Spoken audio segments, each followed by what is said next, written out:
Hola, bienvenidos. Yo soy Sofi. Yo soy Brem. Y esto es Nocturnas Podcast y hoy vamos a estar hablando de Margaret Atwood. Bueno, antes de empezar el capítulo de hoy, queríamos recordarles, como siempre, que este es un podcast autogestivo, con lo cual dependemos de su apoyo para seguir haciendo estos videos, así que por favor suscríbanse y denle me gusta a este video. Además les recordamos que tenemos cafecito por el cual nos pueden donar el valor de un café y también pueden suscribirse al canal como miembros. Tienen 3 etapas distintas de miembros que son Nocturna, Noctámbula o Selenita, con lo cual pueden aportar financieramente al canal y además esto les da acceso a videos exclusivos como los vivos que se suben posteriormente después de que transmitimos y también al curso de escritura del show. Así que si quieren participar, obviamente se suscriben y ahí ya van a tener toda la información como para poder recibir un feedback también de parte de nosotros. Y también para no olvidarnos que siempre nos olvidamos de darle crédito a nuestro club de lectura, que es gratuito. Pueden acceder siguiéndonos en nuestro canal de Discord. Ahí van a tener toda la info acerca de cuál es la metodología de los clubes. Probablemente cuando salga este capítulo ya estemos avanzadas en nuestro último club de lectura del año, que va a ser sobre el libro Rebeca de Daphne du Maurier. Pero bueno, vamos a comenzar pronto, prometemos, tomamos un break de verano y ya después volvemos con el club de lectura. Los vemos allí.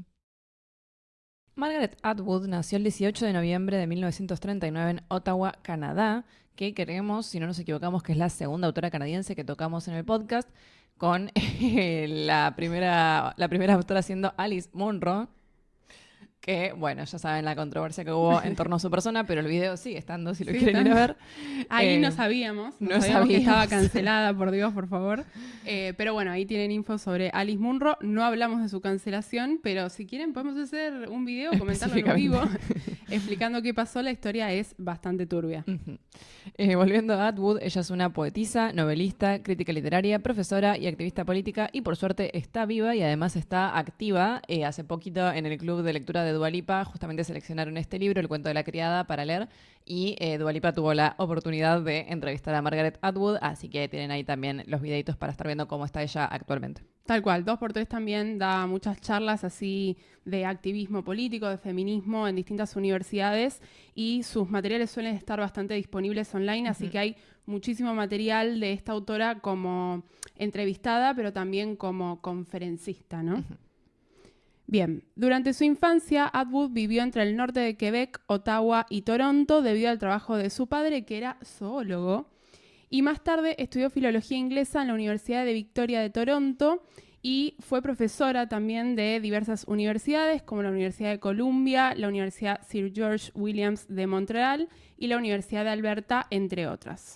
Y siempre fue una autora que vendió mucho. Desde su primer libro no paró de escribir, publicar y reeditar sus libros publicados. Sus obras más destacadas son The Blind Assassin del 2000, que me lo regalaron hace mucho tiempo para mi cumpleaños y nunca lo leí. Ah, mira. Pero lo tengo que leer. Yo no sé nada de este. Yo tampoco, la tapa era muy linda y siempre lo miraba y me lo regalaron.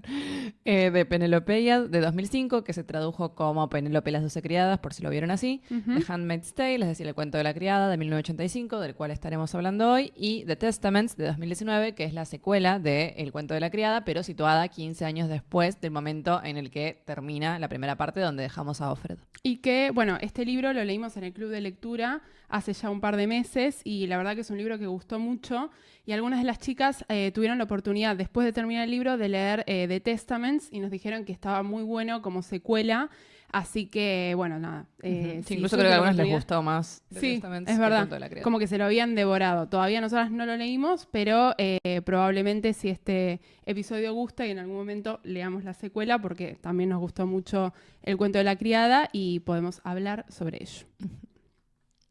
Actualmente, Atwood trabaja la reelaboración de los textos clásicos de manera crítica y en sus historias suelen tocarse temáticas relacionadas a la identidad canadiense, el feminismo y la biopolítica. Como les mencionábamos, es muy activa tanto a nivel académico como en conferencias hablando de su labor como escritora, pero nunca dejó de trabajar en lo que es su línea de investigación, que muchas veces tiene que ver con el análisis de textos clásicos, especialmente mitos.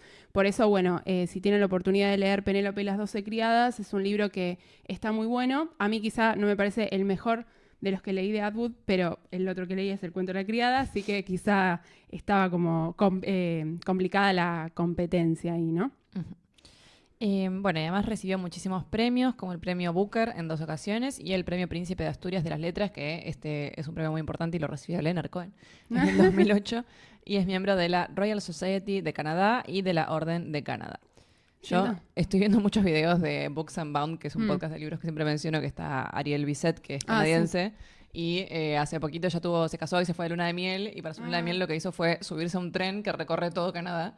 Entonces, Banco. tipo, en vez de estar en un hotel, estás en el tren Claro. y vas parando tipo en distintos puntos de Canadá, y decía que era hermoso y que todo el mundo tendría que viajar y conocer. Sí, sí, bueno, yo tengo una amiga que vive en Canadá, aprovecho para mandarle un beso, que hace poco me escribió porque vio nuestro capítulo sobre nuestra parte de noche, que estaba esperando terminar la novela para escucharlo, obviamente, y siempre me cuenta esto, ¿no? Como que en Canadá son muy fans de Canadá, ¿no? Como que es un país donde, como tiene toda esta fama de que es tan aburrido, de que nunca pasa nada, todos los artistas y escritores canadienses, nada, son fans de su propio país. Me parece bien. Embajada de Canadá, queremos un viaje. Sí, sí. Pero te piden visa aparte, no es la Sí, misma de es Estados verdad. Unidos. Bien. Adentrándonos ya en la novela, El cuento de la criada, Atwood tenía ya 20 años de carrera como escritora cuando publicó el libro y fue bastante bien recibido por la crítica inmediatamente, es decir, no fue de esos casos donde no se lo aprecia en su momento y después se vuelve de culto, sino que desde el momento en el que se publicó fue un libro que estuvo en venta constantemente y se convirtió en un steady seller, que son estos libros que se reeditan y se republican constantemente, y por eso mismo van a ver que tiene muchas tapas. A mí me pareció muy interesante ver cómo cambiaban las tapas desde que se publicó hasta que salió la serie, ¿no? Porque Tal ahí cual. como que tomaron distintas versiones. Y ganó el premio Arthur C. Clarke, que es uno de los premios más importantes de la ciencia ficción. Ujú. Que bueno, ahí es todo un tema, ¿no? Ahí lo vamos a Sí, discutir. efectivamente eso no es, pero justamente el hecho de que haya ganado este premio tal vez lo marca, ¿no? Dentro de lo que es la ciencia ficción. Tal cual.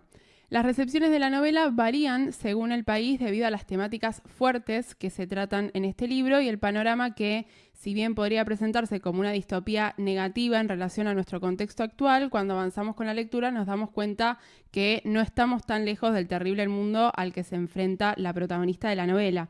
Esto es algo que charlamos mucho cuando leímos el libro en el club de lectura, ya que notábamos, ¿no?, que con este regreso de los gobiernos conservadores en ciertos países de Latinoamérica, en Estados Unidos y también en países referentes de Europa, teníamos como vueltas a discusiones que en el libro uno decía, che, esto no está tan lejos de lo que nos está pasando ahora, ¿no?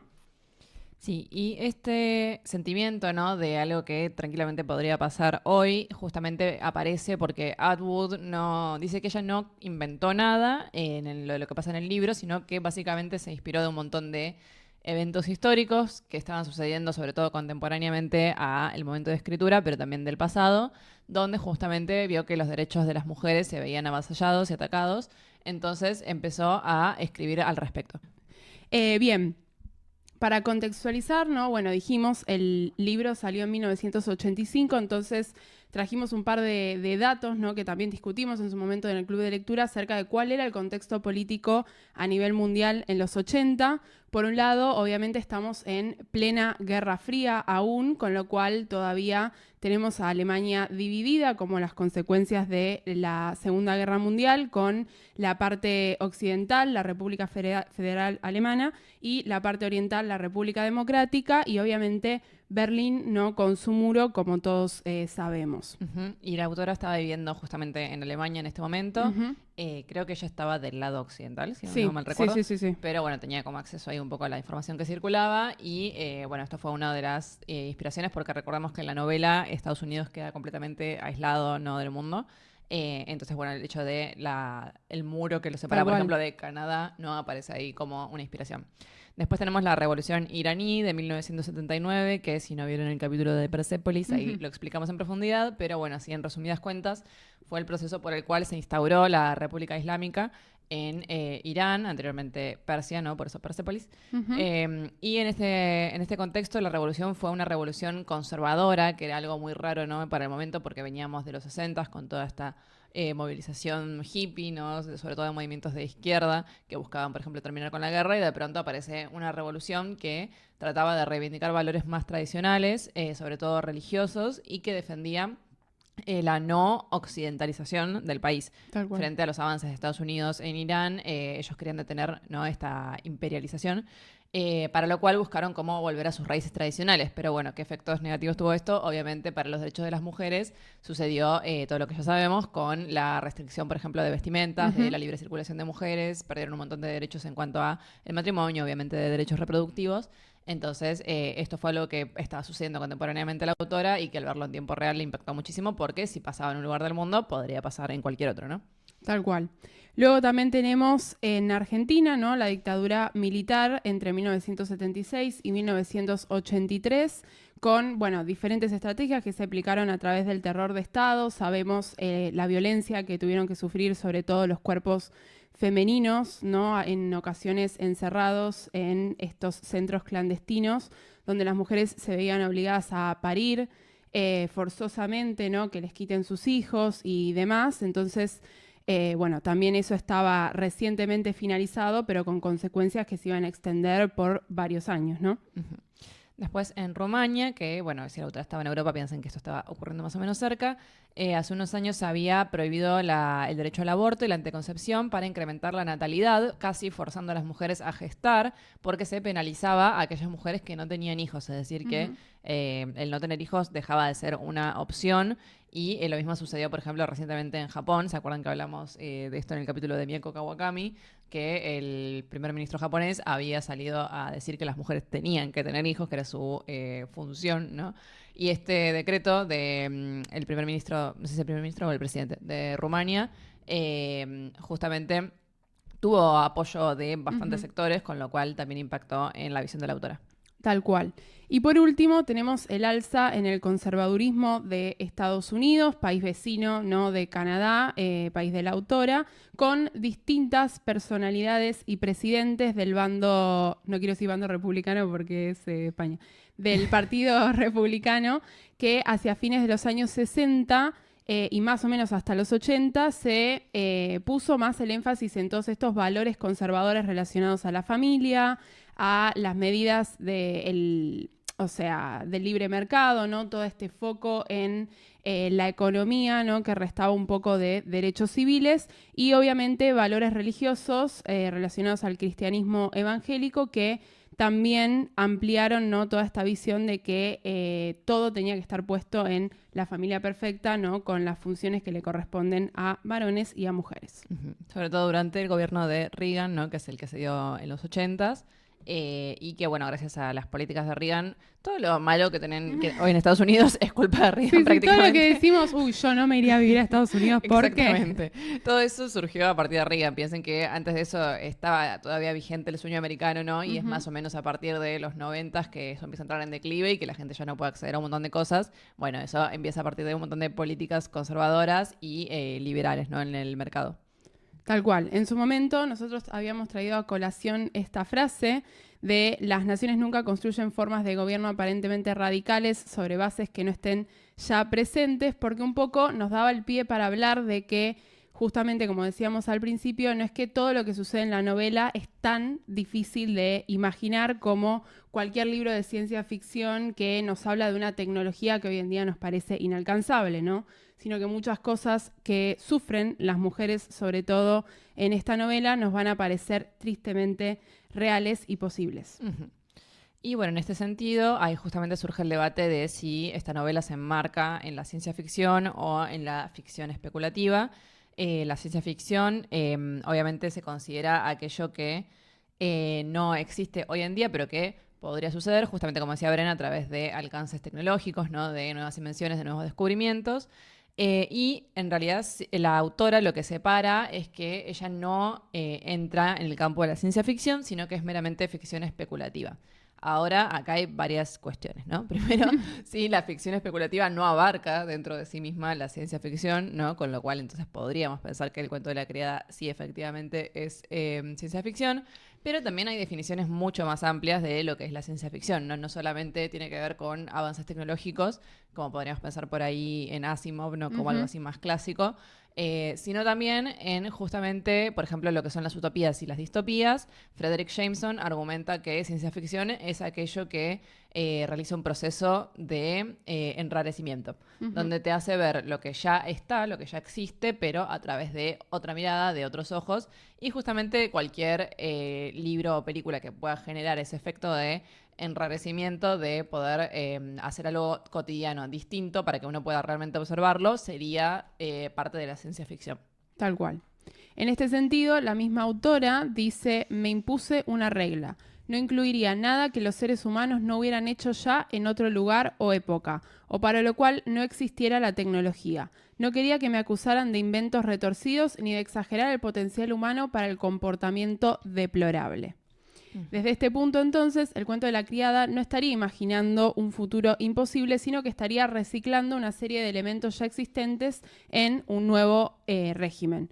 Según lo que vimos, este contexto que les adelantábamos en los 80, el control estatal sobre la fertilidad, la teocracia misógina, el totalitarismo, el disciplinamiento de cuerpos femeninos y los valores conservadores eran cuestiones que ya estaban presentes. La novela funciona entonces como un espejo aumentado de ese contexto y no como un viaje hacia un futuro desconocido. Sin embargo, también recibió críticas dentro del ámbito de la ciencia ficción. Por ejemplo, Ursula K. Le Guin, o Le Guin, que es la autora también a la que le hemos dedicado un episodio donde hablamos de su libro Catching Planes, que es una figura central dentro de lo que es la ciencia ficción, ha ganado el premio Hugo, por ejemplo, muchísimas veces, señaló que la distinción de Atwood es estética e ideológica más que conceptual, y dice, esta definición arbitrariamente restrictiva parece diseñada para proteger sus novelas de ser relegadas a un género que aún rechazan los lectores, críticos y premiados más conservadores. No quiere que los fanáticos literarios la releguen al gueto literario. Es decir, acá el problema entonces viene por otro lado, sino que no es el problema de definición, no de decir es o no es ciencia ficción, sino que la ciencia ficción está mal vista porque se considera un género como, quiero decir pobre, pero Sí. es un género menor, ¿no? Dentro de lo que Tal es la cual. literatura. Sobre todo porque su origen, ¿no?, se encontraba en cierta cantidad de revistas, ¿no?, que surgieron con estas ficciones relacionadas a la tecnología, a los avances tecnológicos que parecían imposibles y demás. Entonces, como ese surgimiento no clásico hizo que el género quede como por siempre desvalorizado por los expertos en literatura, ¿no? Y justamente este origen no tiene que ver mucho con las infancias y las adolescencias, porque muchos de los que consumían y escribían para estas revistas eran chicos de 13, 14 años, ¿no? Tal cual. Que mandaban sus cuentos a las revistas y eran muy baratas, ¿no? Y circulaban así como en este papel medio que se te manchan los dedos, ¿no? Tal cual. Que de ahí surge la pulp fiction, ¿no? Viene de ahí. Entonces, como no querer pertenecer a la ciencia ficción, también tiene que ver con protegerse para los críticos literarios y protegerse para lo que son las premiaciones, por ejemplo. Tal cual. Porque yo creo que, por ejemplo, un Pulitzer no se lo van a dar a alguien que escribe ciencia ficción, aunque sea una obra maestra, ¿no? Tal cual. Como podría ser Dune, ¿no? Por ejemplo. Sí. Entonces, bueno, ahí tenemos como una cuestión más del mercado, tal vez, que de realmente si eso no es ciencia ficción. Pero después, igual, ellas dos colaboraron en un libro, así que se amigaron. Se amigaron. De y todas maneras, de esto. me pregunto, porque no es que uno podría decir, bueno, quizá Ursula Le Guin hizo esta crítica pensando como, bueno, Margaret Atwood no quiere estar en el grupo de escritoras de ciencia ficción y encima mujeres, que ahora vamos a mencionar otras destacadas, pero como si ella no hubiera sido investigada por la academia. La verdad que Ursula Le Guin es muy reconocida en lo que es el ámbito de la ciencia ficción, y sus libros, en comparación a muchas otras autoras, incluso de no ciencia ficción que hemos tratado en este podcast, tiene bastante análisis encima, de la misma manera que la obra de Atwood en su totalidad. Sí, pienso que tal vez particularmente en Estados Unidos aparece mucho este problema, porque hay muchos autores que escriben ciencia ficción, para mí muy obvia y claramente, y que dicen no hacerlo. Y por ejemplo, Vonnegut no siempre tuvo este como dilema o esta discusión con los agentes literarios, porque él, por ejemplo, en sus libros incluye un personaje que es autor de ciencia ficción, que es Kilgore Trout, y lo trata muy mal, ¿no? Como que lo ponen como si fuera lo peor de lo peor. Tal cual. Yo creo que es un poco un reflejo de lo que le hacían a él, probablemente por presentarlo como un autor de ciencia ficción, cuando en realidad él también argumentaba que no era necesariamente eso. Exacto. En términos literarios, podríamos decir que El cuento de la criada mantiene una línea con la ciencia ficción feminista de los años 60 y 80, con autoras como Joanna Russ, Octavia Butler, que es una gran autora a la que le debemos un capítulo, y obviamente Úrsula Le Guin, ya que comparte con estas autoras la pregunta por el control político de los cuerpos femeninos que suele aparecer en esta ciencia ficción feminista, pero se distingue por rechazar la utopía separatista femenina, que era como el ideal de militancia de los años 70 dentro del feminismo y que estas autoras de ciencia ficción ubican, ¿no?, en muchas de sus historias. Y Atwood lo que estaría haciendo es reemplazarlo por una distopía donde las mujeres parecían ser colaboracionistas de este régimen, que es el régimen de Gilead, aunque en realidad no es que son colaboracionistas, es que en realidad no tienen mucha opción, ¿no? Atwood insiste en llamarla ficción especulativa porque todo en la novela tiene un precedente histórico, aunque Le Guin sostiene que esta distinción subestima la tradición de la ciencia ficción feminista, al igual que otros aspectos de la trama que encuentra en El cuento de la criada. Y también, respecto a esto, en el libro este que les menciono de Frederick Jameson, donde habla de la ciencia ficción, él justamente dice que las utopías y las distopías en realidad nunca son más allá de lo que uno puede ver en su realidad, porque uno no puede inventar cosas nuevas. Eso es lo que él argumenta. Dice como que, por ejemplo, si yo ahora les digo piensen en un color nuevo, nadie puede pensar en un color nuevo, ¿no? Uno está sujeto a sus condiciones materiales. Entonces, en realidad, todo lo que nosotros pensamos que podrían ser propuestas innovadoras de un mundo utópico o un mundo distópico es lo que ya existe, pero reconfigurado. Por lo tanto, creo que está muy en línea con lo que dice Atwood, ¿no? Entonces, si pensamos en esto que dice Jameson como ciencia ficción, bueno, tranquilamente El cuento de la criada entra en la categoría de ciencia ficción. Tal cual.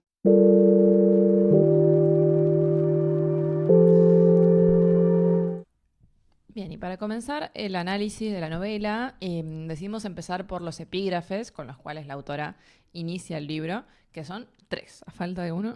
A falta de uno, 3. Ya complicado. Y estos dan cuenta de que la opresión de Gilead no surge de la nada, sino que está basada en tradiciones históricas, religiosas y culturales profundas.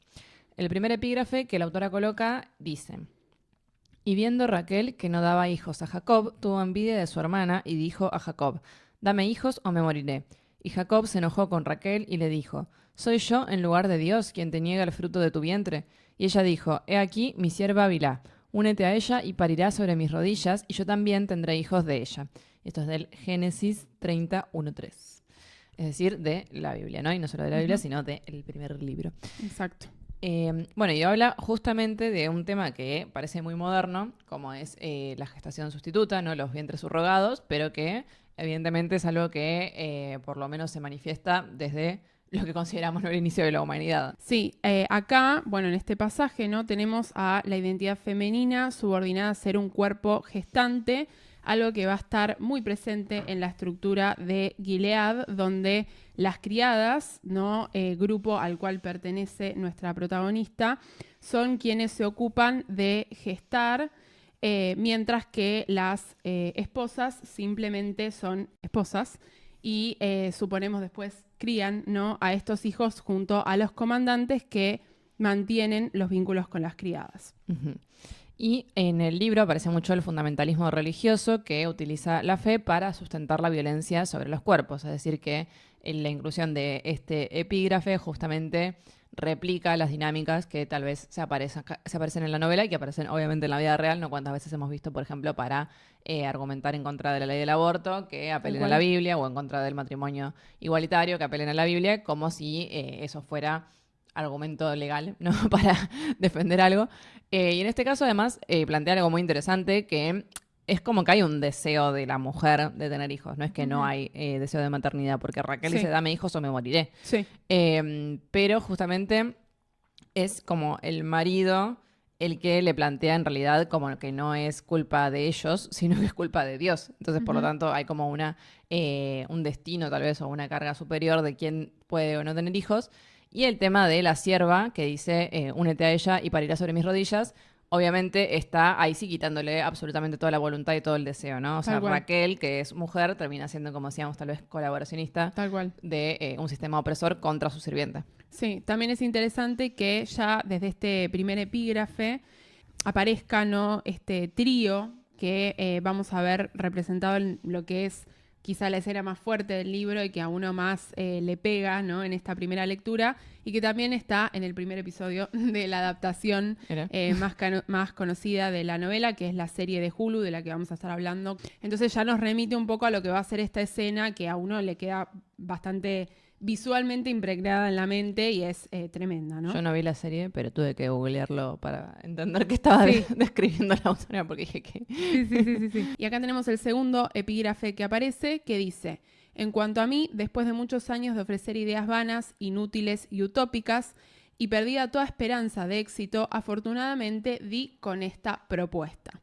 Y este pequeño extracto es de una propuesta modesta de Jonathan Swift, este escritor irlandés. Y bueno, este texto es un texto que no se pierdan, por favor, de leerlo. Con Sofi tuvimos la suerte de analizarlo en la Facu y es muy interesante. Swift es el autor de Los viajes de Gulliver, por si no lo tenían ahí en mente.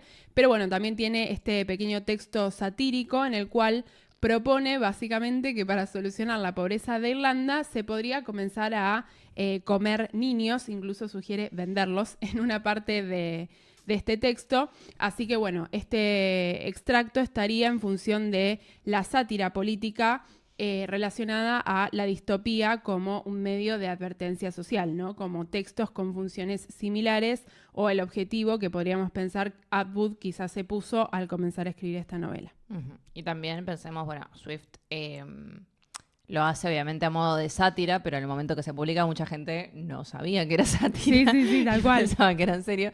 Y yo me acuerdo de que en las últimas elecciones, cuando había los debates, decía, no puede ser, tipo, estamos en la época de Jonathan Swift. Tal cual. Cuando empezaron a proponer vender órganos, yo estaba como, pero esto yo ya lo leí. Y esto era tipo un tópico y esto era de un burla. horror, sí. Claro. Y de repente lo están proponiendo como algo real. Y bueno, obviamente está la cuestión de los niños, ¿no? Y los bebés, y qué pasa con las nuevas generaciones, ¿no? Que Tal van cual. a aparecer en este mundo. Exacto. Y el último epígrafe dice: en el desierto no hay ninguna señal que diga no comerás piedras. Proverbio sufí. Y acá hubo debate, porque yo lo había entendido de otra manera, este proverbio. No, igual yo, digamos, no. Este es quizá el extracto que más nos costó interpretar incluso en el club de lectura. Yo ahí puse una línea de lo que a mí me parecía que estaba diciendo la frase en lo que es lo más literal, ¿no? Porque dice, en el desierto no hay ninguna señal que diga no comerás piedras, como diciendo ante la ausencia, ¿no? de todo, o sea, cuando no queda nada, entonces también, tampoco quedan la prohibición o las reglas, ¿no? Como ante el deterioro de absolutamente todo, uno puede establecer un nuevo orden de cosas, supongo haciendo referencia al régimen de Gilead, pero no lo sé. Claro, porque también la interpretación podría ser que no hace falta decretar obviedades, ¿no? Básicamente. Claro, sí, también. Obvio que no puedes comer piedras, entonces ¿por qué vamos a poner una señalización que indique que no puedes comer piedras? Que en ese caso lo podríamos vincular con la idea de que hay cosas que a nosotros nos parecen evidentes y obvias que no se pueden hacer y que al final terminas dándote cuenta de que si no está regulado o si no está escrito en ningún lado, no se va a respetar, ¿no? Como puede ser los derechos reproductivos de la mujer. Pero también podría ser el contrario, ¿no? Y podría ser que en un caso de desesperación, ¿no? Uno se podría llegar a comer piedras y como se abre en un espacio totalmente vacío, ¿no? Y carente de reglas, ¿quién te va a detener, ¿no? Y entonces cuando se cae todo, como dice la famosa cita esta de Simón de Beauvoir, claro. Cuando entran momentos de crisis política, lo primero que van a hacer es ir a por los derechos de las mujeres. Entonces, bueno, ahí como que tenemos las dos versiones. Sí, acá seguramente, Atwood tendrá la respuesta definitiva. Nosotras la verdad que buscamos y no había textos críticos que hagan mucho análisis de estos epígrafes, así que no es que tenemos la respuesta correcta, pero bueno, pensemos que, como decíamos, Atwood trabaja, ¿no? De manera académica mucho con mitos, ¿no? Y entonces toda esta cuestión de proverbios que tengan que ver con mitos quizá de otros lugares. Bueno, ella los tiene más aceitados. Y si no, vamos a preguntarle a Dua Lipa, que está en la bombonera. Seguramente no, pero yo vi la entrevista y no dijo nada de los epígrafes. No le preguntó. Bueno, y para comenzar con el primer tópico es el contexto de Gilead y donde encontramos a nuestra protagonista Offred al comienzo de la narración. que algo muy interesante y que no es tan frecuente en todos los libros distópicos es que es un régimen bastante reciente, ¿no? Por ejemplo, si pensamos en los Juegos del Hambre que hemos analizado, empezamos con los 74 años ya del régimen, es decir, Tal cual. Katniss es una segunda generación, ¿no? O una tercera casi generación de lo que ya se vivió.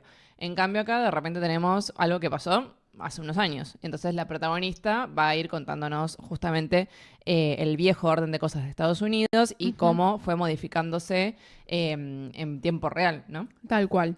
La narradora, Offred, y acá hacemos el primer excursus relacionado a que todas las criadas, ¿no?, en este libro van a llevar el nombre de a quien pertenecen, o sea que por diversos motivos que hacia el final vamos a continuar explicando, nosotras en realidad no sabemos el nombre real de ella, pero Offred querría decir de Fred, y de hecho así está en la traducción al español, aunque nos pareció a todas horrible, así que a partir de ahora, Offred.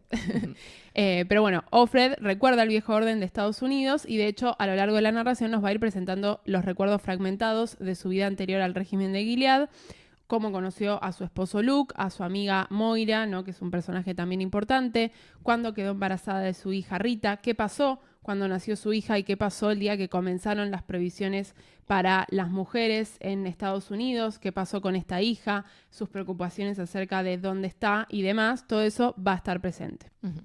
En este punto, la tensión entre la memoria privada y el régimen político público sostiene la narración, situando un juego doble en el que en verdad tenemos dos historias con un mismo personaje, aunque a su vez no es el mismo personaje, ya que la misma Offred admite no ser ella misma dentro del nuevo régimen. La serie sí se dice el nombre de ella, ¿no?, previo al régimen, pero bueno, acá no lo tenemos.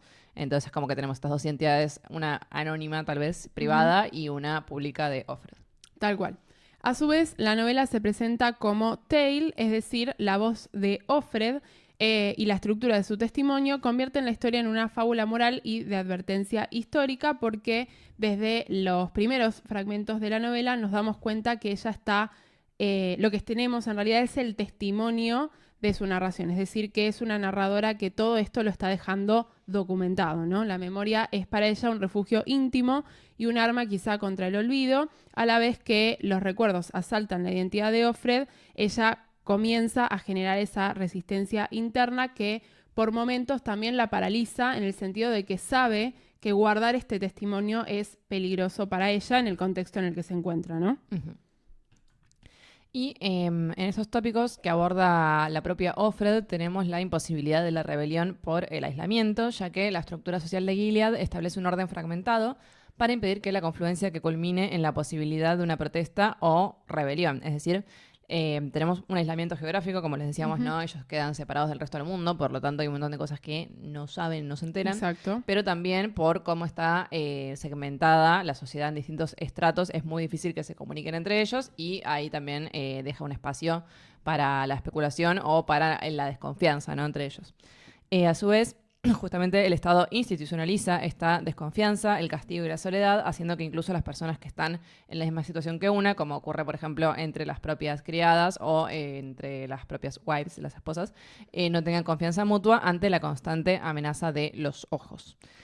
Y esto se combina con un estado de hipervigilancia que tiene su fase ritual en la ceremonia, que ahora vamos a ver mejor cómo se desarrolla, además de los controles médicos estrictos, las figuras de autoridad como las tías, que son estas personas que se encargan de entrenar a las criadas, y las patrullas, que serían como la fuerza militar, y la vida cotidiana entonces se regula por una inspección constante, ¿no? No hay escapatoria de esta mirada. Tal cual.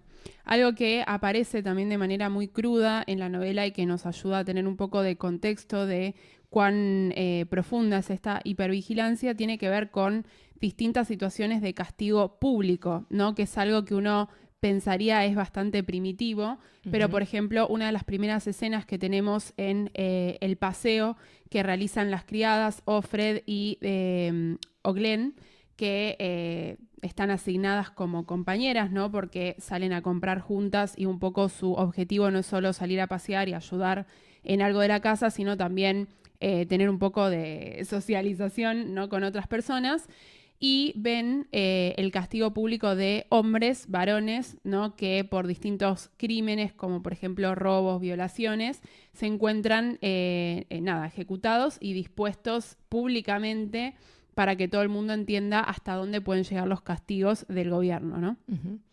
Y lo de Serena yo lo puse abajo. Ah, ¿lo pusiste abajo? Sí, para engancharlo con lo del el regreso de la criada. Ah, bueno, lo Pero no sé sacamos. si querés que eso No, sí. no, no, no, no, no. Yo lo había puesto ahí como que estaba Sí, en en la el PPT. PPT, pero cerramos entonces esta parte con lo de supremacía blanca. Y en cuanto a la hipervigilancia, también es muy interesante el contraste con otras distopías, ¿no? Por ejemplo, con 1984, ¿no? Que de ahí Ujú, sale el famoso Big Brother is watching, el gran hermano está mirando, que justamente tiene cámaras en todos tal lados, ¿no? cual. Y que es algo que se cumplió efectivamente porque piensen que en Inglaterra es uno de los países donde más se desarrolló este sistema, ¿no? De Ujú, cámaras en todos lados con reconocimiento facial. En Inglaterra a raíz de varios atentados y en Estados Unidos también, ¿no? A raíz del 2001 tal se cual. fue Sí, desarrollando cada vez más esta seguridad del Estado.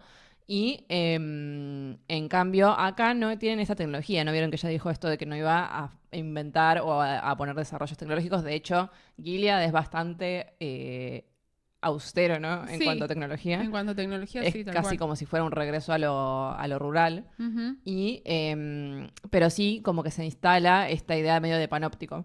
Entonces, donde vos no puedes tener un comportamiento inadecuado porque cualquiera que esté al lado tuyo podría en cualquier momento denunciarte. ujú, Entonces, por ahí es menos ese miedo a una cosa abstracta y es más como el miedo al de al lado. Y eso sí tal genera cual. como desconfianza constante. Tal cual.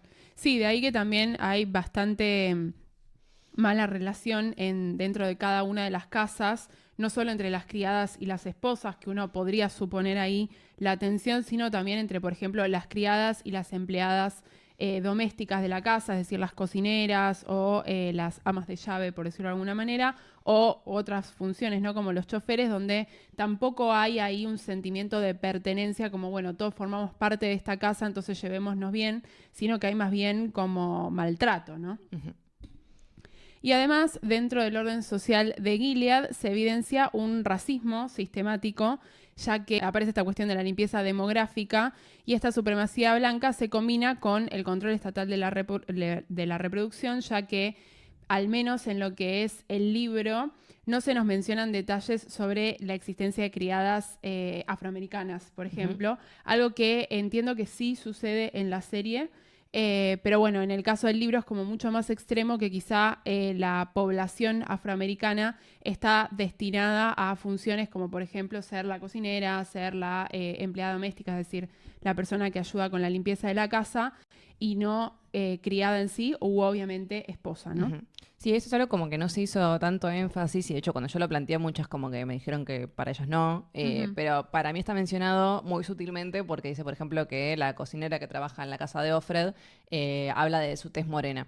Y Sí, como que ahí te da a entender que ya sea por edad o por tono de piel eligen quién va a ir, por ejemplo, a estas funciones y solamente son mujeres blancas las que efectivamente terminan siendo las criadas porque no solamente las eligen por la edad, ¿no? reproductiva, también por cuestiones como la ideología, tal que esto cual. también nos remite a la dictadura, de la cual se inspiró también Atwood, porque uno de los argumentos, ¿no? que daban en la dictadura para robar bebés era, por ejemplo, que no pueden ser criados en estas familias de ideología marxista o lo que sea, porque era peligroso para el bebé.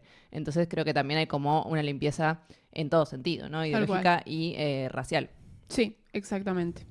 Pero bueno, entiendo que eso es algo que en la serie se modificó, quizá también para no generar polémicas con respecto a, bueno, tu serie no tiene ni No una es actriz woke. afroamericana. Ah, Igual me parece que pifiaron, sí, sí, efectivamente sí, fue.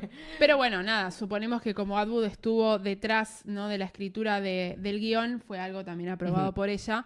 Pero bueno, es verdad que tampoco es que es un tema que se súper desarrolla en el libro o que está explicado así de manera tan tajante como las afroamericanas no, por ujú. ejemplo. Pero bueno, sí lo podemos suponer por los distintos detalles que sí Bueno, tenemos Moira, por disponibles. ejemplo, es una de las que nos generaba duda, ¿no? Sí, Como tal cuál es cual. su etnia, Sí, porque el nombre por ahí te da más a alguien de familia o latina o sí, negra y en cambio en la serie me parece que es negra, ¿no? La actriz. sí, Entonces, sí, sí, bueno, ahí sí, se aclara, pero en el libro no tenemos manera de saber. tal cual. Bien, y aquí tenemos entonces la discusión acerca de distopía y crítica feminista. Algo que nos pareció muy interesante traer es esta otra frase de Atwood en relación a la escritura del cuento de la criada, en la que dice, algunas novelas haunt, otra vez con este verbo, nosotros todo el tiempo analizando, no, pero sería como encantan, ¿no?, a los lectores y otras a los escritores, ¿no? También en un sentido de como acosar, ¿no? Como que persiguen.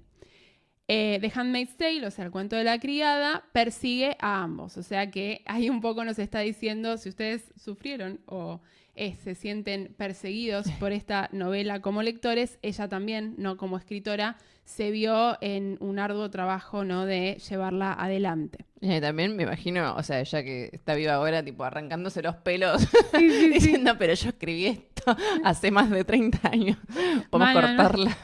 ¿No? ¿Alguien puede hacer que lean mi libro en los colegios? Bien. Entonces, bueno, acá haciendo un poco de investigación, nuevamente se problematizó la categoría de esta novela, pero en este punto sobre otras variantes de la distopía que tienen que ver con la distopía crítica. Para poner un poco de síntesis en esta cuestión, las distopías que nosotros consideraríamos clásicas, como mencionábamos 1984 de Orwell o Un mundo feliz de Huxley, son distopías donde lo que tenemos es un mundo futuro, ¿no?, posible, en general con circunstancias negativas para el individuo, que a su vez tienen a protagonistas que se encuentran anulados en lo que es su resistencia. Y en las distopías críticas, en general, tenemos como una advertencia social que de todas maneras se combina con la posibilidad de derrotar la distopía. Es decir, que la protagonista, por ejemplo, o el protagonista de esta distopía crítica es suficientemente importante como para que ese régimen flaquee por su presencia.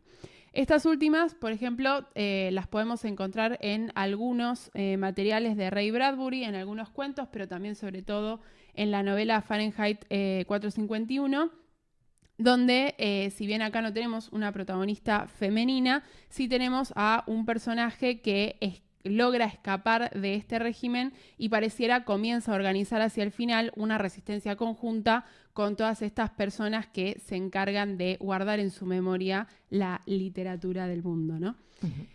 Y acá aparece entonces la categoría de distopía crítica feminista, que sería donde los críticos les gusta hoy en día ubicar el cuento de la criada. Obviamente pensemos que este es un análisis bastante moderno o de segunda generación con respecto a la novela, ya que si bien se supone que este subgénero de la distopía crítica feminista surgió como una herramienta de reivindicación feminista hacia mediados del siglo XX, recién se empezó a discutir con la modernidad, ¿no? Es decir, en el siglo XXI. Con lo cual es una categoría puesta posteriormente y que no existía en el momento de escritura de la novela. Eso es importante aclararlo. Uh-huh. Y bueno, algo que es clave dentro de este género o subgénero que sería la distopía crítica feminista sería que las mujeres aparecen como el hilo argumental del relato y presentan una constante lucha contra un sistema que las utiliza, oprima y desfigura profesional, sexual y personalmente. Y son narrativas que muestran espacios imaginarios que la mayoría de los lectores percibirían como lugares nefastos para las mujeres, caracterizados por la supresión del deseo femenino y la instauración de órdenes opresores basados en la discriminación de géneros. Bien, entonces nos preguntamos cómo aparece, ¿no?, esta distopía crítica feminista en el cuento de la criada en sí. En primer lugar, bueno, tenemos el cuerpo como territorio político, es decir, el cuerpo de las criadas, que son las mujeres fértiles de Gilead, que tienen su función reducida a la procreación.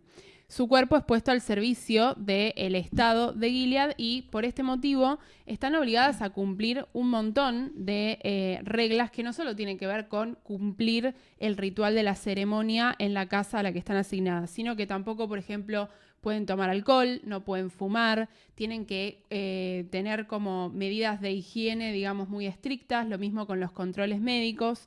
Y esto se combina también de toda una serie de reglas que hay en las casas de los comandantes que ubican a la criada como que su única función es servir a ese momento de la procreación, ¿no? Entonces, algo que a mí me pareció muy interesante es que en todos los espacios donde las criadas circulan en la casa, teniendo la experiencia de Offred, obviamente, pero suponiendo que en las otras criadas en Gilead funciona de la misma manera, no hay espejos, ¿no? Es decir, estos espejos han sido reemplazados por otras superficies que reflejan, pero que no reflejan de manera tan clara como un espejo para, obviamente, dejar de lado todo lo que puede ser un sentimiento de vanidad o, por ejemplo, que, no sé, imagino una pueda pensar, le doy más importancia a cómo me veo, entonces como menos porque quiero que, no sé, este rollito desaparezca, y es como, no, tu cuerpo tiene que estar en función no de su apariencia, sino de que sos un cuerpo gestante, ¿no? Acá me hizo acordar también a una distopía muy mal, pero es Divergente. ¡Ay, qué mala! En Divergente, ella, la protagonista, pertenece a una facción que se llamaba Abnegación, ¿no? Que Sí. tiene justamente estos valores de no pensar en uno mismo, sino siempre estar tratando de ayudar al otro, y era como llevado al punto de que no tenían espejos, y la única vez que ella se veía era una vez al año cuando le cortaban el pelo, Sí. y la mamá le mostraba cómo le quedaba, entonces como que también tiene esta cuestión, ¿no? De la despersonalización, ¿no? Al Tal tal cual. punto de que perdés como tu identidad subjetiva, no sabe ni cómo se ve ella. Exacto. Y acá trajimos una cita, ¿no? Transmitida por Offred, que dice: evito mirar mi cuerpo no tanto porque sea algo vergonzoso o impúdico, sino porque no quiero verlo. No quiero mirar algo que me determina tan absolutamente. Ujú. Y acá aparece, ¿no? También la cuestión más de lo biológico, ¿no? Esto Tal de cual. decir, odio a mi cuerpo porque al ser mujer me tocó estar en esa situación. Sí, al ser mujer fértil, ¿no? Como Ujú. que todas las condiciones en el momento del estallido de este régimen hicieron que yo me encuentre en la situación que estoy ahora, porque si hubiera sido más vieja, hubiera sido mucho más joven, o hubiera sido no fértil por distintas condiciones, no estaría en el lugar en el que me veo obligada a cumplir. Luego tenemos la identidad robada y la jerarquía femenina, también presente dentro de estas distopías de crítica feminista. En la novela, las criadas reciben nombres que indican la pertenencia, ¿no? Como decíamos, Offred no es un nombre real, sino que es Offred. Esto dice que su identidad es borrada en función de este patriarca que funciona como el jefe de la familia y también es uno de los jefes del Estado, ¿no? Es un Tal capitán cual. importante. En este punto, entonces, las mujeres están obligadas a cumplir un rol. No solo son oprimidas por los varones, sino que tienen un lugar en el sistema. Tanto las criadas como las esposas o las tías, que son quienes se encargan de cuidar a las criadas y enseñarles cuál es su función, ¿no? Junto con lo que es toda la ideología del régimen, como las martas, que son las mujeres que se encargan de las funciones como más domésticas relacionadas a la limpieza y la cocina, tienen que quedarse en ese lugar, en una especie de jerarquía donde, como decíamos, no hay conexión entre una función y otra. O sea, no es que una criada puede convertirse en esposa y una tía puede convertirse en criada y una Marta puede convertirse en criada o en esposa, sino que cada una se queda en el lugar que está y forma parte de esa comunidad que tienen de manera muy clara esta bajada de línea de qué es lo que tienen que cumplir. Ujú. Me parece muy terrible lo de las martas, porque Sí. o sea, todas las otras son como un rol, digamos, un papel, Sí. pero las martas tienen un nombre propio, digamos, que aplica a todas, como Tal si todas cual. fueran lo mismo. Sí. Como me hace acordar en Estados Unidos a las criadas antes de la guerra de secesión, que muchas veces eran negras, les llamaban las mamis. Y por ejemplo, en Lo que el viento se llevó, la que acompaña a la protagonista, Scarlett, todo el tiempo le dicen mami. Entonces es como que quedó como ese nombre universalizado. Entonces Claro. todas las criadas eran mami. Y se escribía tipo con A, no con O. Y acá lo mismo, ¿no? Como que las Martas, puede ser cualquiera de ellas, puede ser una Marta, porque simplemente pues trabaja cocinando o limpiando la casa, ¿no? Tal cual.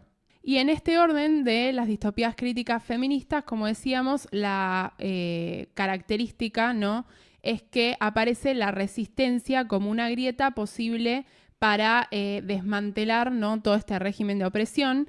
Y es muy interesante que la crítica, ¿no?, señala la importancia de una especie de rezo que Offred se repite constantemente a partir del momento en el que lo encuentra, que es una frase en latín que vamos a leer, pero no prometemos pronunciar bien, que dice «Nolite te bastardes carborundorum», bueno, lo leí muy mal, que básicamente quiere decir no dejes que los bastardos te carbonicen.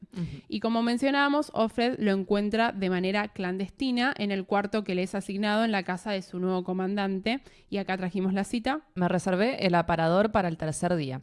Primero miré atentamente la puerta, por dentro y por fuera, y luego las paredes y sus ganchos de latón. ¿Por qué habían pasado por alto los ganchos? ¿Por qué no los habían quitado? ¿Estaban demasiado cerca del suelo? Sin embargo, todo lo que necesitabas era un calcetín, y la barra con las perchas de plástico y mis vestidos colgados de ellas, la capa roja de lana para los días fríos, el chal.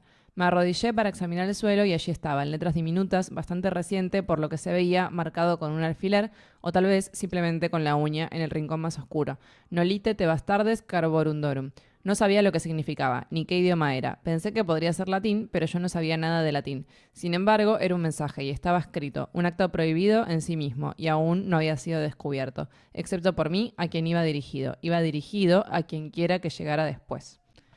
El contexto de esta primera parte, ¿no? Ella está revisando su habitación, pero en lo que está pensando en realidad es en maneras de suicidarse.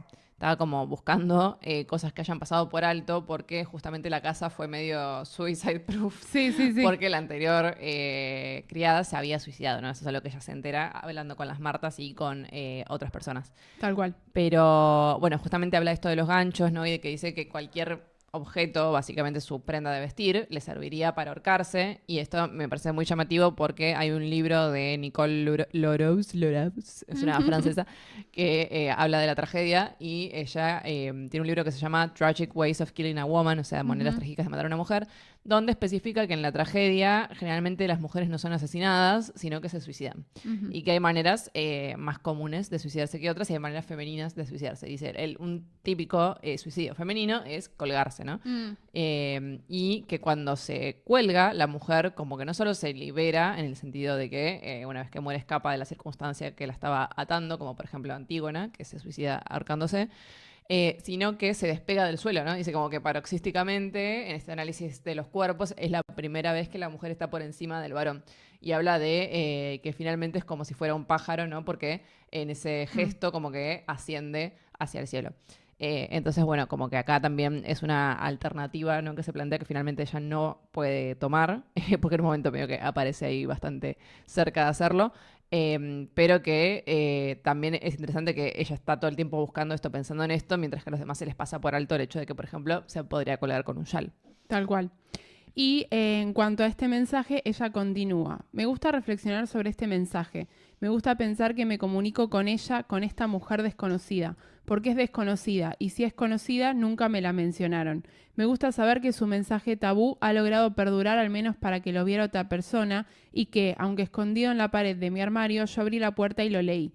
A veces repito las palabras para mis adentros. Me proporcionan un pequeño gozo. Cuando imagino a la mujer que las escribió, pienso que tiene aproximadamente mi edad, quizás un poco más joven. La identifico con Moira, tal como era ella cuando iba a la universidad y ocupaba la habitación de al lado de la mía. Ocurrente, vivaz, atlética, montada en una bicicleta y con una mochila en la espalda, lista para hacer excursionismo.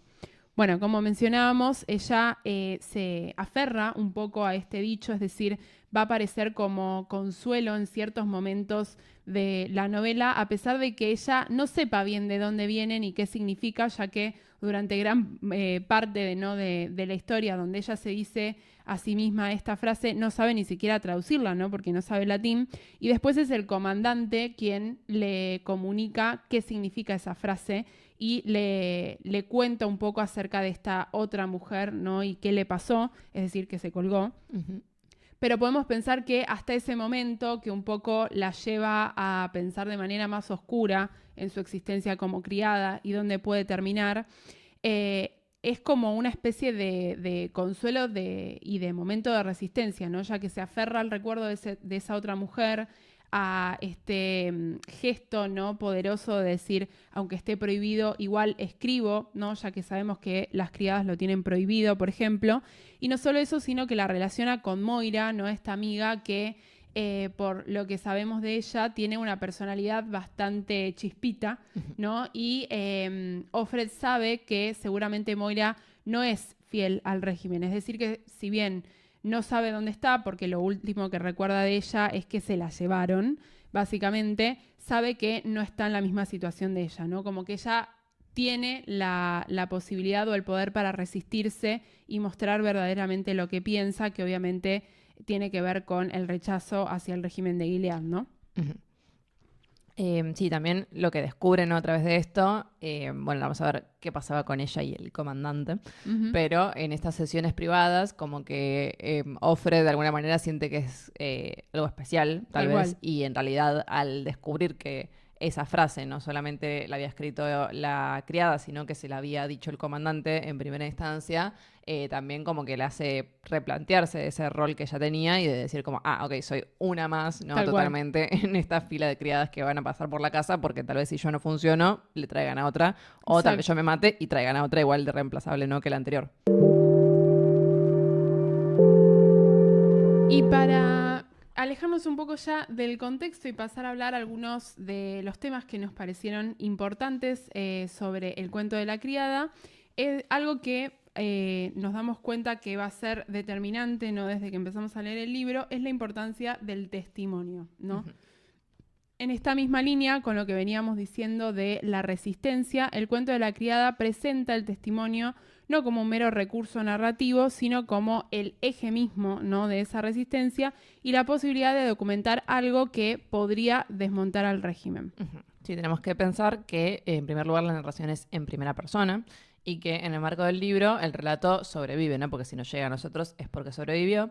En forma de transcripción de un audio grabado, convierte la obra en un doble testimonio. Por un lado, algo privado, es decir, la grabación, algo que usó como si fuera un diario íntimo, y público o arqueológico, que es la transcripción de esta misma grabación, y un epílogo académico que tenemos al final. Esto da al testimonio un objetivo de investigación, es decir, termina siendo un registro de la experiencia, evidencia y herramienta de memoria histórica.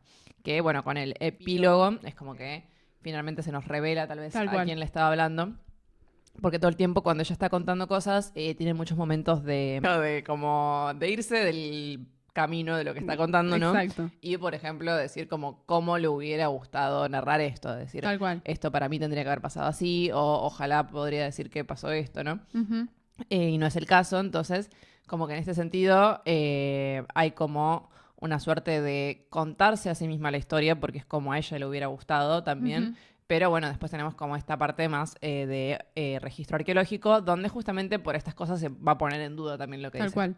Sí, o sea, es como que al principio nosotros pensamos como, ok, su gesto de resistencia es escribir, digamos, no escribir porque lo tienen prohibido y no tienen materiales para hacerlo, pero sí contarse esta historia para que haya un recuerdo de esto y que alguien lo encuentre. Pero después al final nos damos cuenta que esta narración está siendo grabada con el objetivo de que le llegue a alguien. No es que es simplemente lo documento y veo que si a futuro alguien hace uso de este material, sino que hay como un destinatario, ¿no? Uh-huh.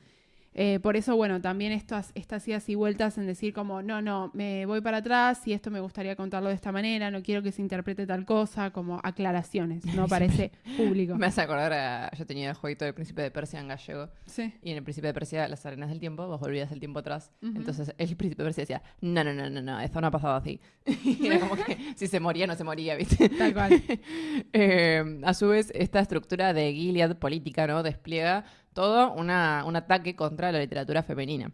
Como en muchas otras distopías, como las que hemos mencionado, como en Fahrenheit y en 1984, por ejemplo, la lectura y la escritura es un crimen que se persigue y se castiga. Y en este caso, el castigo está específicamente destinado a las mujeres, porque los varones siguen pudiendo leer y escribir. En cambio, la prohibición está directamente dirigida hacia las mujeres para privarlas de la posibilidad de escribir su experiencia en un formato verificable. Entonces tenemos, por un lado, la imposibilidad de leer, ¿no? Que obviamente hace que a lo largo de las generaciones se vaya a ir perdiendo esta capacidad y de, obviamente, embrutecerlas, ¿no? Para que no tengan acceso a ninguna reflexión. Uh-huh.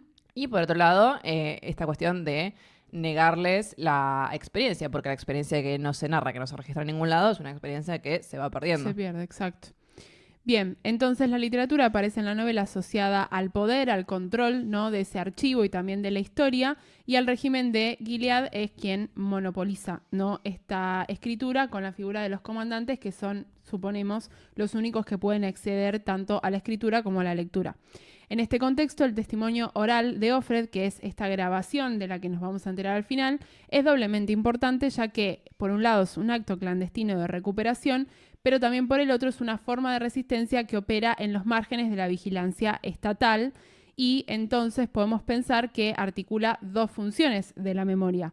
Por un lado, es lo que nosotros pensamos al principio antes de conocer las circunstancias de este testimonio, que es que este testimonio justamente le funciona como refugio, es decir, como una manera de conservar su identidad, ¿no? También con todos estos momentos en los que ella nos va a narrar el antes, el cómo era la vida antes de Gilead, pero por otro lado también es un ataque, porque al final nos damos cuenta que tiene el objetivo de arrebatar al régimen de este monopolio sobre la historia y sobre el archivo. En ese sentido, estos flashbacks funcionan como un archivo íntimo. Sus recuerdos no son meras evocaciones personales, sino que son recuerdos propios de la cultura literaria que Gilead pretende borrar.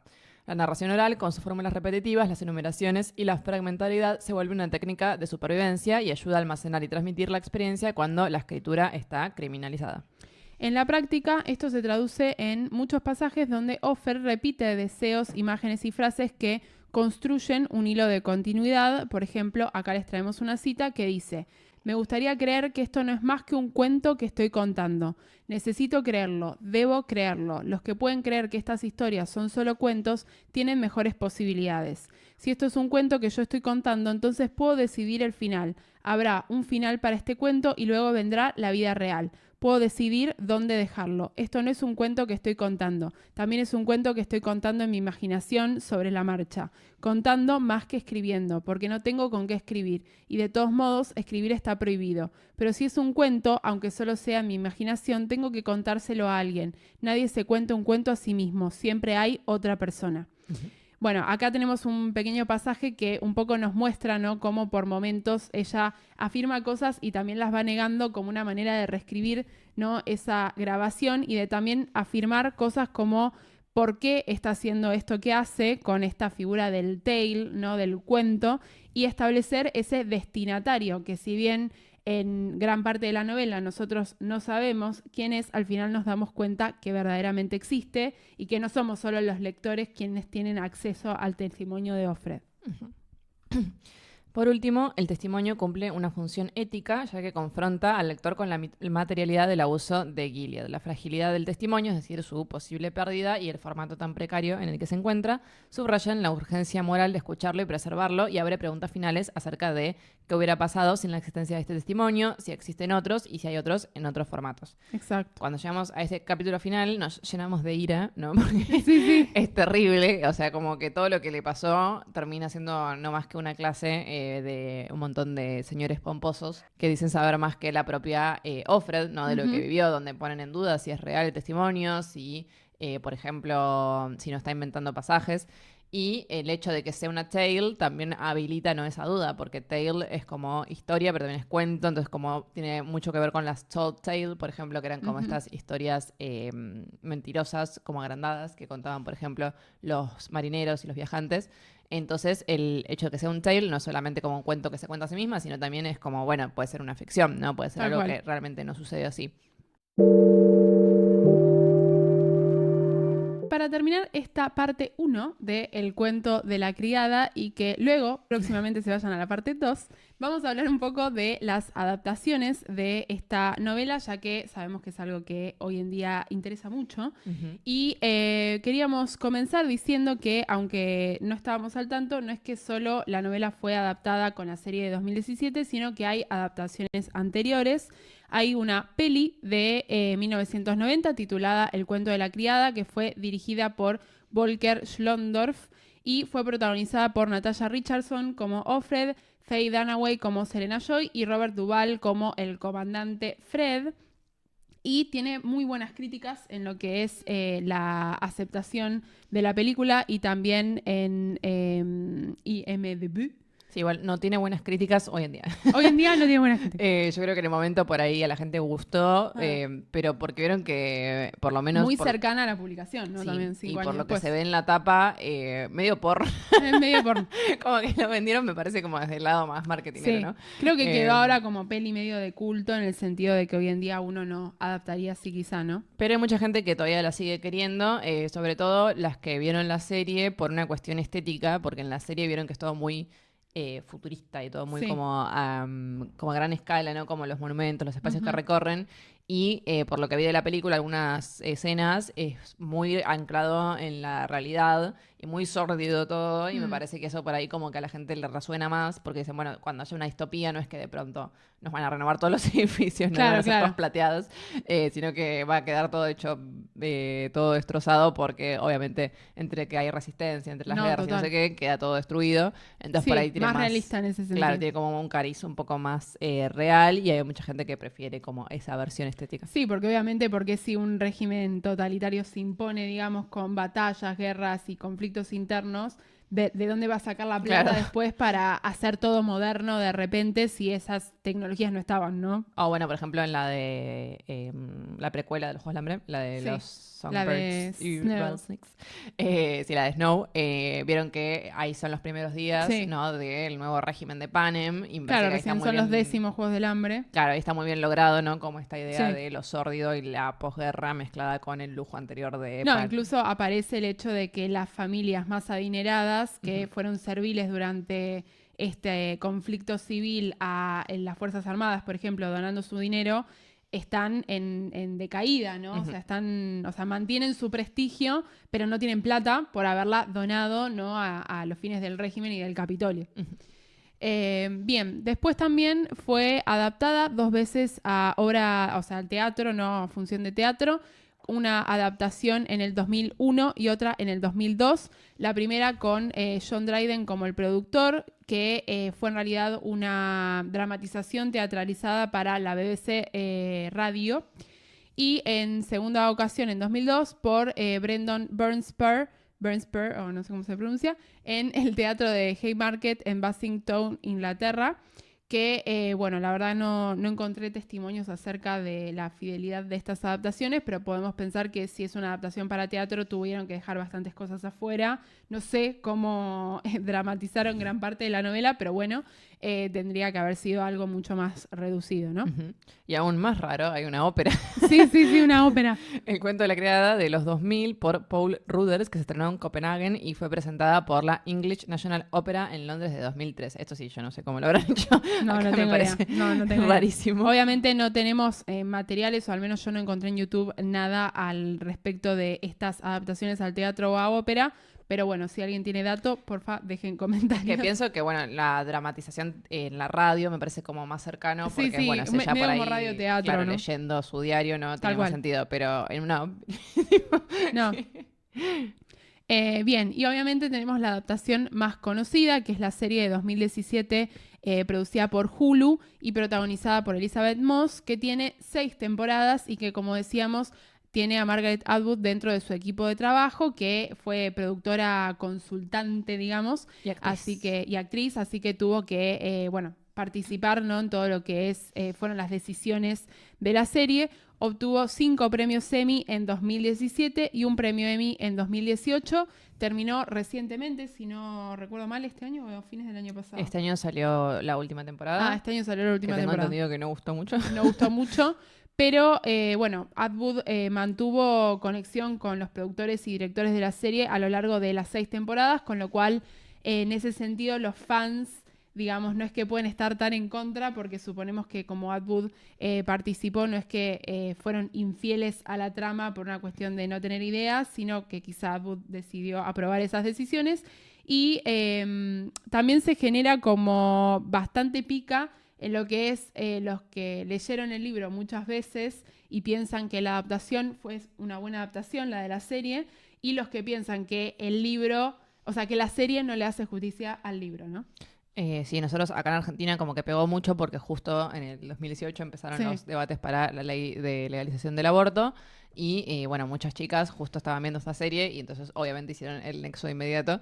Entonces me acuerdo como que en aquel momento explotó y en el baño de Puan había una inscripción en un baño que decía Mauricio y Juliana son Offred y Serena Joy. ¿Juliana es? No, ¿cómo? ¿Mauricio y quién? La esposa de Mauricio Macri. Juliana. En un momento me pareció que era Julieta, pero no. No. Mauricio y Juliana son Fred y Serena Joy, que es la esposa de Fred, de la cual hablaremos más adelante. Y yo, claro, tardé años en leer el libro y recién este año dije, la inscripción del baño de Puan. La tenía re presente. Bien. Así que, bueno, déjenos en los comentarios a ustedes si vieron la serie. Yo vi solo el primer capítulo, que lo vi un poco para tener contexto también de ciertas escenas, ¿no?, que aparecen al principio del libro, como la escena de la ceremonia, y están muy bien representadas en la serie. Pero la verdad que después de ver ese primer capítulo me quedé súper triste porque me pareció como súper fuerte todo. O sea, leyendo el libro también, pero siento que la serie hace que todo sea muy tremendo, sobre todo en estas escenas en las que, por ejemplo, las criadas salen a pasear y uno ve el contexto o esta escena de los castigos públicos, como que realmente son muy duras. Y habiendo leído el libro, pienso que se acercan como momentos de mayor crudeza y siento que no voy a poder bancarme la serie sola. Y Sofi, ¿vos no viste? Yo todavía no la vi. No la viste. Pero aparte, como en el libro, creo que estás más. Como está todo mediado, ¿no? Porque no Sí. es que sos vos viendo la escena, sino que sos vos leyendo lo que piensa Offred cuando Claro. ve la escena. Entonces, Tal por cual. ahí, incluso la escena esta de la ceremonia. Es como, no quiero decir chill, pero como que por momentos no sabes bien qué está pasando, ¿no? Claro, Porque claro. está como todo el tiempo ella pensando cosas y está tipo, uy, que se termine, tipo, como ya basta. Y en cambio creo que verlo es tipo... Sí, es más duro desde un comienzo, ¿no? Ujú. Sí, sí, sí. Así que bueno, dejen en comentarios si vieron la serie, si les gustó, si leyeron el libro y les gustó. Y esto no termina aquí, ya que pronto van a poder acceder o ya tienen disponible, dependiendo de cuándo estén viendo este video, la parte 2 en la que vamos a hablar de si hay romance en la novela y de personajes determinantes como Serena Joy y la vuelta de las Tradwives. Nos vemos en la próxima. Chao.